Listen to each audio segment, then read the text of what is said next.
Le pire n'est pas sûr, mais il est plus que possible, il est presque probable. Que serait le pire aujourd'hui? C'est que l'Ukraine soit abandonnée à son sort par les Américains à un moment donné où l'Europe n'est pas véritablement capable de pallier ce départ. Si l'Ukraine est livrée à son sort, il n'est pas impossible que les armées russes aillent jusqu'à la frontière roumaine, jusqu'à la frontière polonaise. Nous serions donc à ce moment-là en première ligne.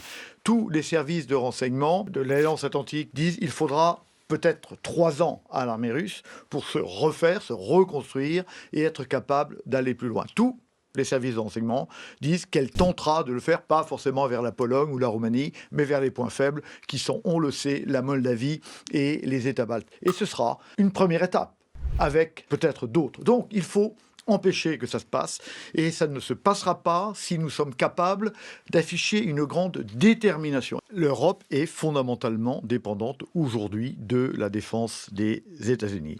Le renseignement de l'OTAN, c'est un renseignement qui est à 90% américain. Si les Américains referment le renseignement, on n'est pas capable de donner la même qualité de renseignement aux Ukrainiens. Les transmissions, chez nous, c'est Starlink. Starlink, c'est pas tellement français comme vous le savez.